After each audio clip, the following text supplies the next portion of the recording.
Praise the Lord. Hallelujah, hallelujah. దేవునికి మహిమ కలుగును గాక. చేరి కూడి వచ్చినటువంటి మీ అందరికి కూడా ప్రభువైన యేసుక్రీస్తు నామములో నా హృదయపూర్వక వందనాలు తెలియజేస్తున్నాను. పరిశుద్ధ గ్రంథం నుండి సామెతల గ్రంథము 11వ అధ్యాయము 25వ వచన భాగాన్ని చదువుకుందాం. సామెతల గ్రంథము 11వ అధ్యాయం 25వ వచనం. ఔదార్యము గలవారు పుష్టి నొందుదురు, నీళ్లు పోయేవానికి నీళ్లు పోయబడును, ధాన్యము బిగబట్టు వారి మీదకి జనులు శపించెదరు. సరిపోతుంది ప్రాబ్లం పిల్లరా. ఇక్కడ సామెతల గ్రంథంలో 11:25లో రెండవ మాటగా మనకు కనిపిస్తూ ఉంది, నీళ్లు పోయేవానికి నీళ్లు పోయబడును, నీళ్లు పోయేవానికి నీళ్లు పోయబడును. ఈ మాటల గురించి ఎప్పుడైనా మనం లోతుగా ధ్యానించామా, ఆలోచించామా అనే దాని గురించి ఈరోజు మాట్లాడాలని నేను ఆశపడుతూ ఉన్నాను. ఎందుకంటే నీళ్లు పోయేవానికి నీళ్లు పోయబడతాయి. అంతవరకు మనం తెలుసుకున్నాం. దీన్ని ఇంకా లోతుగా మనము అధ్యయనం చేసినట్లయితే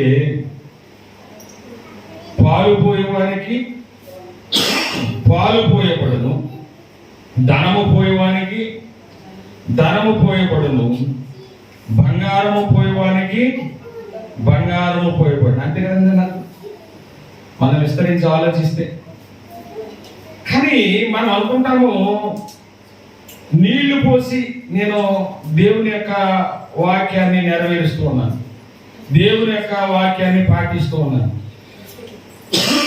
కానీ దేవుడు నాకు ప్రతిఫలంగా ఏమి చేస్తూ ఉన్నాడు, ఏమి ఇస్తూ ఉన్నాడు అని చాలా మంది ఆలోచిస్తూ ఉంటారు.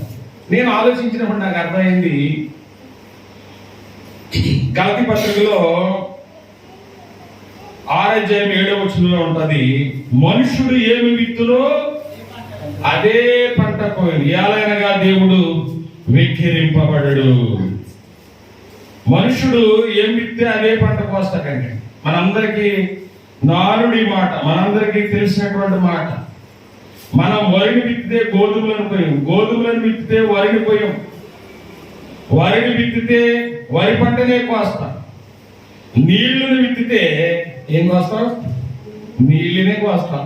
అది మనకు ఉన్నటువంటి అలవాటు ఏంటంటే, మనం నీళ్లను విత్తుతా ధనాన్ని కోయాలనుకుంటాం, బంగారాన్ని కోయాలనుకుంటాం, లేకపోతే ఇంకేదో సంపాదించుకోవాలనుకుంటాం. అయితే ప్రభునందు ప్రియులారా, ఏది విత్తితే అదే పంట. నీవు ధనము కొయ్యాలని ఆశపడినట్లయితే నువ్వు ధనాన్ని విత్తు, నువ్వు ధనాన్ని సహాయం చేయి. నీళ్లు ఎవరైనా ఇస్తారు, కొంతమందికి నీళ్ళు ఇవ్వడం కూడా బద్దకమండి. నా చిన్నప్పుడు నుయ్యులుండే, ఎక్కడ చూసిన నుయ్యులు, ఎవరైనా వచ్చి నీళ్ళు అడిగితే అనేవారు, నుయ్యి ఉంది కదా వెళ్ళి తాగొచ్చు కదా, మా అమ్మ అడిగితే ఎందుకు అలా అన్నప్పుడు అది మనం దానం చేసినట్టు అవదు. మనం నీళ్లు చేరి వాళ్ళకిచ్చి వాళ్ళ దాహము తీర్చినప్పుడు, దప్పిక తీర్చినప్పుడు అది మనకు ఆశీర్వాదం, మనకి దీవెన. కాబట్టి ప్రభునందు ప్రియమైన దేవుని సంగమా, మనము నీళ్లు పోస్తూ ఉన్నాము, ఏవేవో విలువైన వాటిని మనము ఆశిస్తూ ఉన్నాము. కాబట్టి ఇక్కడ వాక్యాన్ని అర్థం చేసుకోండి. యేసు ప్రభువు కూడా అన్నారు, నా నామము నిమిత్తము, నా నామము పేరట ఎవరికైనాను ఒక గ్లాసుడు సల్లీలు ఇస్తే దాని ఫలము పోగొట్టువాడు పరలోకములో అని చెప్పి ఆయన చెప్తూ ఉన్నాడు. గ్లాసుడు చన్నీళ్లకు కూడా ఫలం ఉంది. అయితే గ్లాసుడు చన్నీళ్ళ కంటే ఎక్కువగానే మనము చేయాలి. ఆ నీళ్లు దగ్గర ఆగిపోకూడదు. ప్రభువుని ప్రియులారా, మనకి చేతనైనంత సహాయాన్ని మనం చేయడానికి ఇష్టపడాలి. చూడండి, ఇక్కడ మనము చూసినట్లయితే గలతీ పత్రిక 6వ అధ్యాయం 2వ వచనంలో ఒక మాట కనిపిస్తుంది. గలతీ పత్రిక 6వ అధ్యాయం 2వ వచనం, ఒకని భారములు ఒకడు భరించి ఇలాగు క్రీస్తు నియమమును పూర్తిగా నెరవేర్చుడి. దేవునికి స్తోత్రం చెల్లించండి. హల్లెలూయా. ఒకని భారములను ఒకడు భరించుట ఏంటంటే ఇది క్రీస్తు నియమము. ఏంటంటే క్రీస్తు నియమము. ప్రభునందు ప్రియులారా, ఎన్నో చోట్ల నాకు తెలిసినటువంటి వారి కష్టాల్లో నేను పాలి భాగస్తుడయ్యా. వారు హాస్పిటల్కి వెళ్ళి ఇబ్బందులు పడుతూ ఉంటే పాలి భాగస్తుడయ్యా. వివాహాలకి అనుకున్న కాదు డబ్బులు అమరకపోతే నేను పాలి భాగస్తుడయ్యా. ఇలాగ ఎన్నో విషయాల్లో నా శక్తి కొలది, నాకు తోచినది నేను ఇవ్వటంలో ఎప్పుడు వెనుదిరగలేదు. దేవుని స్తోత్రం. హల్లెలూయా. కాబట్టి నిన్న దినాన్ని మన త్వరగా దైవజన్ బండి కొనుక్కున్నారు, చక్కని బండి. అయితే ఎప్పుడైనా ఆయన వాహనం కొనుక్కుంటే ఏదైనా సహాయం చేయాలి,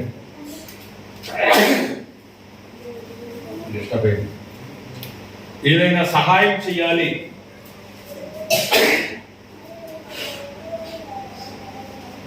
అని చెప్పి నేను అనుకున్నాను. అయితే నేను చేయవలసిన సహాయం పెండింగ్ పెట్టలేదు, వారితో పంచుకున్నాను. నేను ఏంటి, చొప్పలి ఆహార గారు జగన్పేటలో చర్చి కడుతూ ఉన్నారు. వారు పరిగెత్తుకుని వచ్చి మాకు సహాయం చేయండి అయ్యా అని అడిగారు. మీకు సహాయం చేస్తాను అని మాట ఇచ్చాం, కానీ ఆ సహాయాన్ని ఇంకా అందించలేదు. ఇలాగా కొన్ని చేసిన వాగ్దానాలు కొన్ని పెండింగ్ పడిపోవటం వల్ల కొన్ని చేయలేనటువంటి పరిస్థితి. అయినప్పటికీ ప్రభువుకి తెలుసు మన సామర్థ్యం ఏమిటో, మన శక్తి ఏమిటో, మనం ఏ విధంగా చేస్తున్నామో ప్రభువుకి తెలుసు. ఈరోజు మా కుటుంబం దైవికంగా, ఆరోగ్యంగా, ఆర్థికంగా ఇలా దీవించబడుతూ ఉన్నదంటే మేము విత్తిన దానిని బట్టి అని చెప్పి మేము అనుకుంటూ ఉన్నాం. ప్రభుత్వం స్వామి అంటండి, విత్తులు వేయు కాలమున, చక్కని మాట సామెతలో ఉంటుంది. విత్తులు వేయు కాలమునంట పడక మీద ఉంటాడంట, కోత కాలమున అతను పంట కోయడానికి వెళ్తే అతనికి ఏమీ దొరకదు.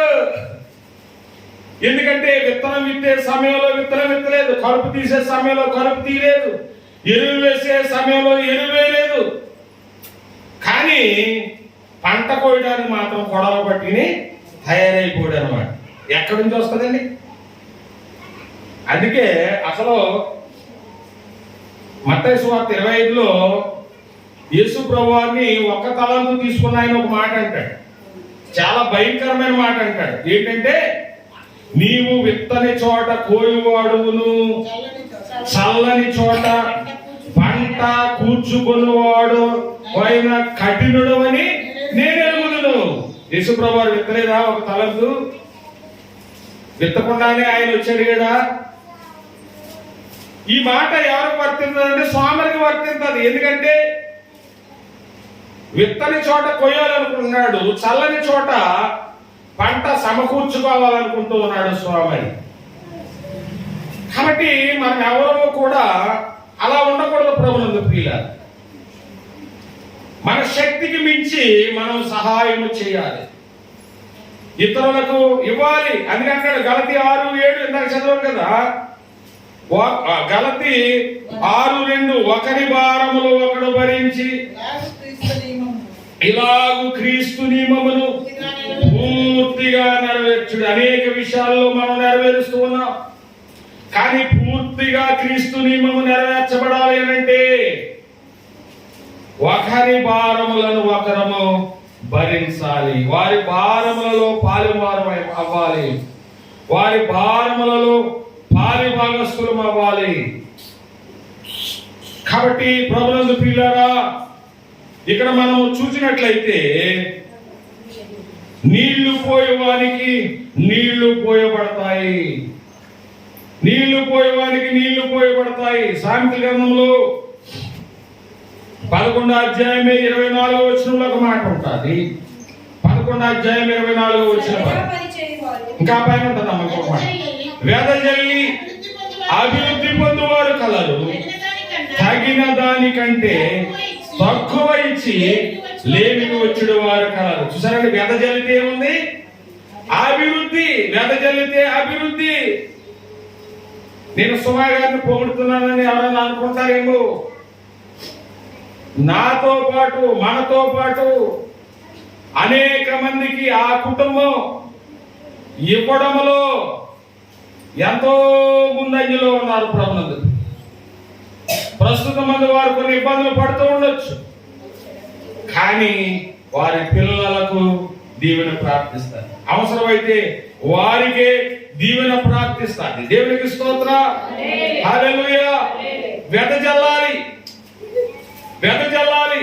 వెదజల్లితే అభివృద్ధి పొందిన వారు కలరు. కొరింథీ పత్రిక 9వ అధ్యాయంలో ఒక బ్యాచ్ ఉందండి. ఎవరా బ్యాచ్ అంటే కానుకలు అరువు రాయించారంట. మొదటి కొరింథీ పత్రిక 9వ అధ్యాయము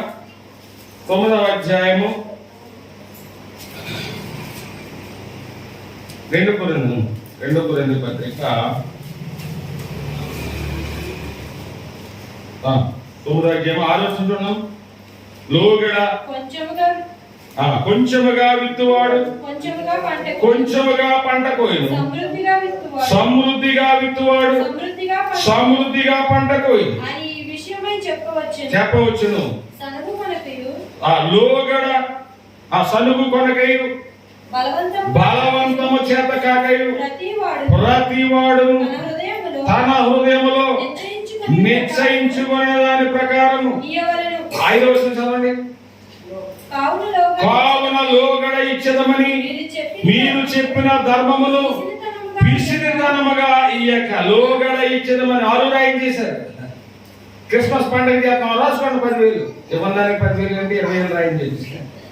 క్రిస్మస్ పండుగ చేస్తున్నాం, 5,000 రాయించుకోండి. లోగడ ఇచ్చదమని వాగ్దానం చేశాడు. దానిని పిసినితనముగా ఇయ్యక ధారాళముగా ఇవ్వండి. కొంచెముగా విత్తువాడు కొంచెముగానే పంట కోస్తాడు.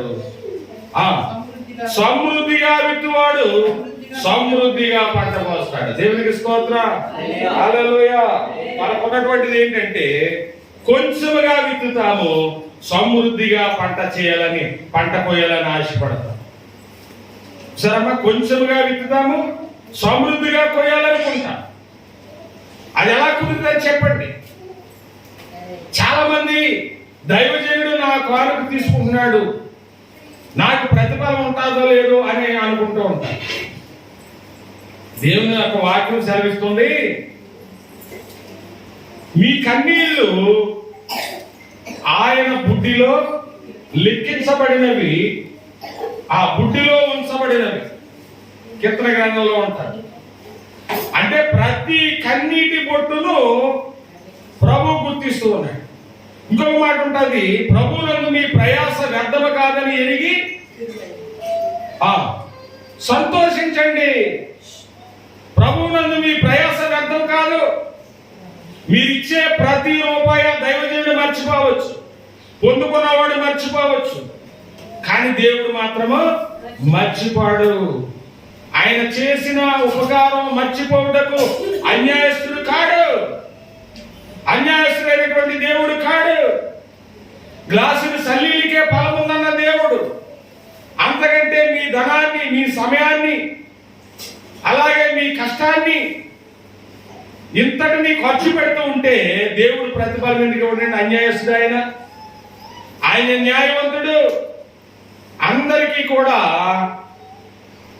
మరి వారి వారి క్రియలను బట్టి సహాయం చేయగలిగినటువంటి దేవుడు. దేవునికి స్తోత్రం. హల్లెలూయా. నీళ్లు పోయేవానికి నీళ్లు పోయబడును. మత్తయి సువార్త అనుకుంటాను ఒక మాట ఉంటుంది. ఏంటా మాట అంటే, అప్పు ఇయ్యుడి, అప్పుడు పరలోకమందు మీ ధనము అధికమగును అనే మాట. ఏంటన్నమాట? అప్పు ఇయ్యుడి. చాలా చోట్ల పరిశుద్ధ గ్రంథంలో మనకి ఏం రాయబడి ఉంటుంది? మీ ద్రవ్యమును వడ్డీకి వద్దని ఉంటారు. మరి ఇక్కడ ఏం రాయబడింది? అప్పు ఇవ్వండి. ఒక దైవజనుడు అన్నాడు నన్ను, అప్పు ఇవ్వడం ఎంత పాపమో అప్పు తీసుకోవడం కూడా. అప్పుడు నేను అన్నాను, ఏమన్నా మీ అమ్మాయికి వివాహం చేయాలనుకుంటారు, మీ దగ్గర 3 లక్షలు ఉన్నాయి, అవతలి బ్యాంకుడు మంచి జాబు 5 లక్షలు ఇస్తే చేసుకుంటాం అన్నాడు, ఇంకో 2 లక్షలు తక్కువ వచ్చినాయి, అప్పుడు మీరు అప్పు చేయాలంటే నేను చేయనండి. ఎంఆర్సీ కొంతలాగా చేయమని మనం చేయమని మంచి సంబంధం దాచిపెట్టుకోకూడదు, ఓన్లీ 2 లక్షలు ఏదో రకంగా తీర్చుకుందామని అప్పు చేయమని చేయను అన్నాడు. నేను చేయను, వాక్యానికి వెళ్తాను. ఓకే, నీకు నైట్ గుండు పూట వస్తుంది, నీ దగ్గర 10,000 ఉన్నాయి, 1,50,000 అవుద్ది, మరి చేయమంటే చేయడండి.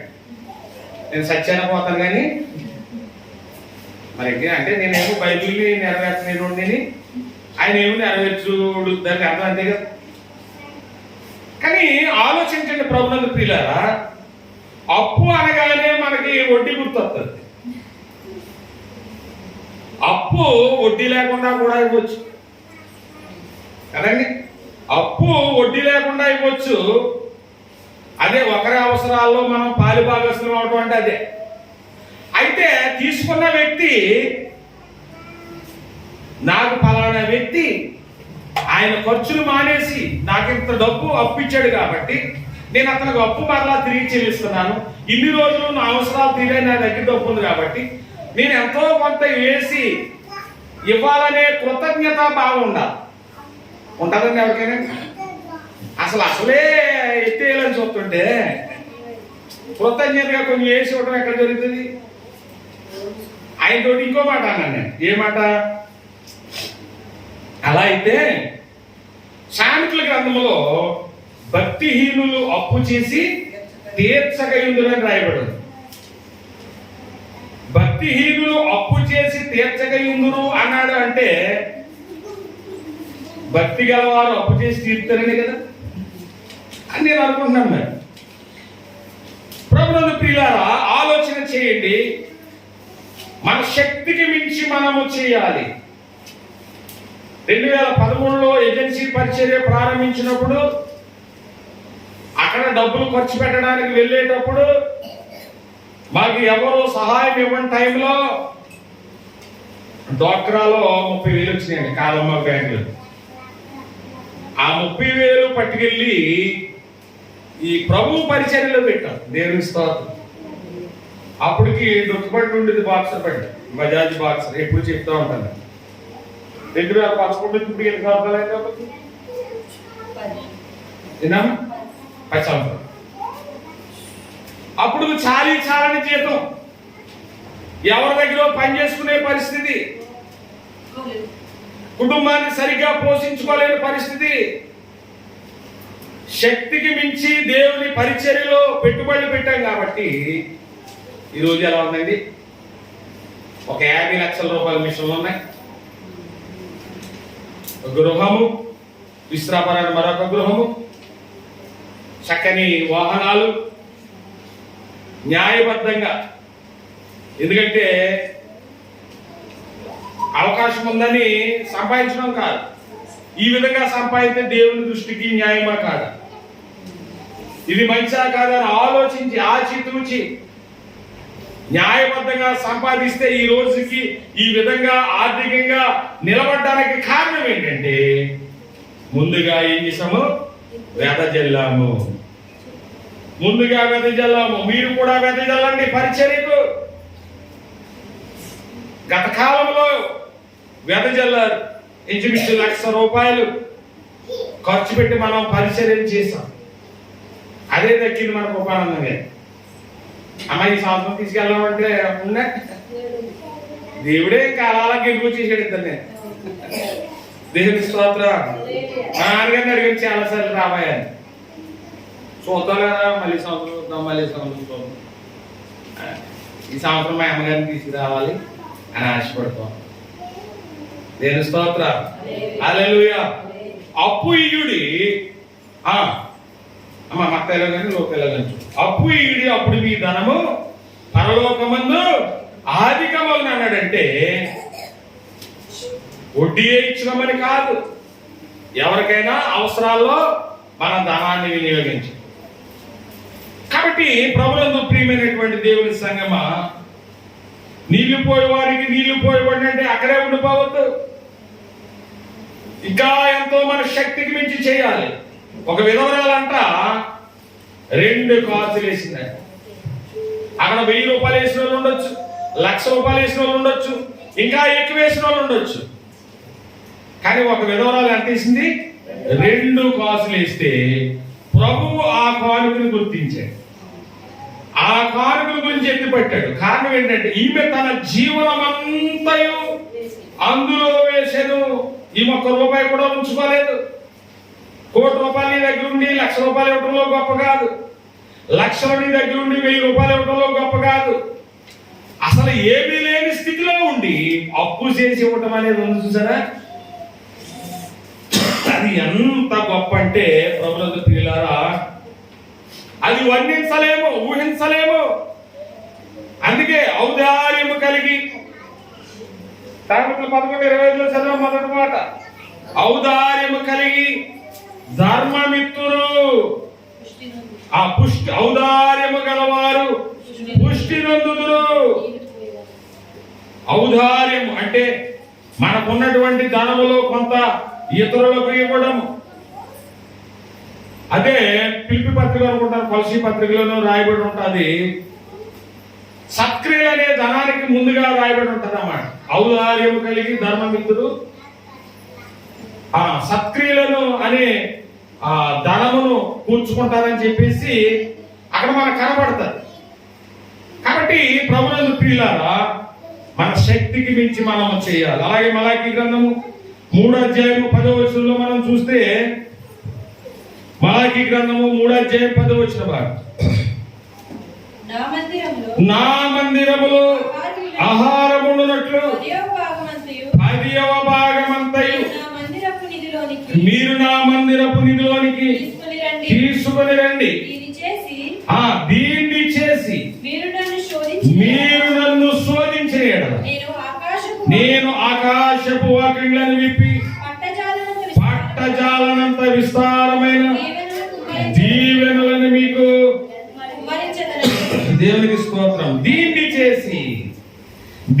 చేసి మీరు నన్ను శోధిస్తే, చాలా మంది చేసే పని ఏంటంటే ముందు ఆయనకి ఇవ్వరు కానీ ఆయన ఇవ్వాలనుకుంటారు. ముందు ఆయనకి ఇవ్వరండి,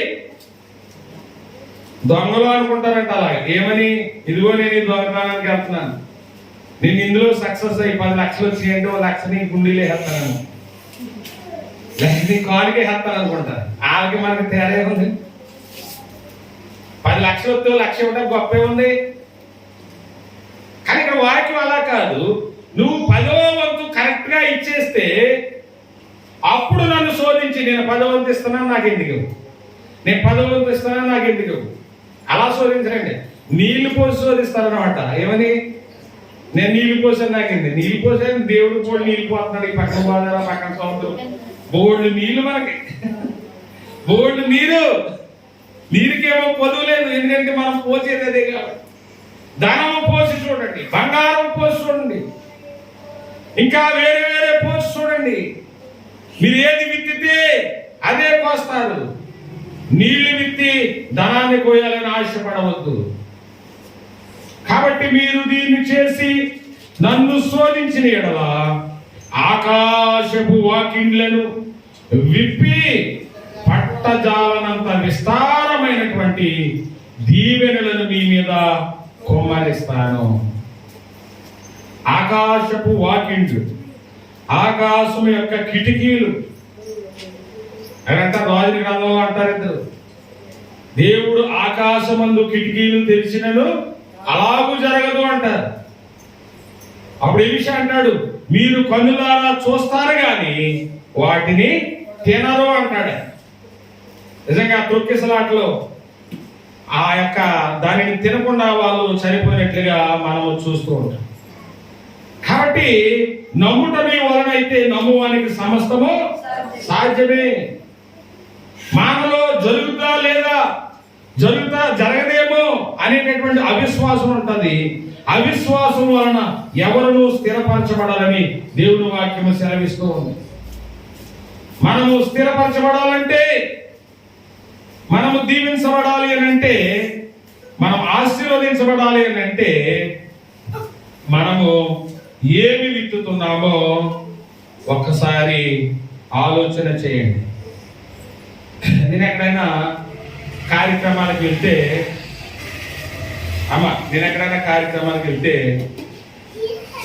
ఆశ్రమం గారిని అంటాను,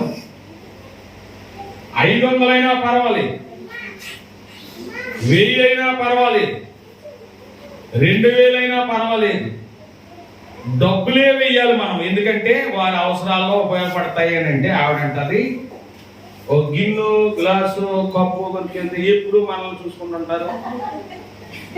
డబ్బులు ఇచ్చేస్తే ఖర్చు అయిపోతాయి.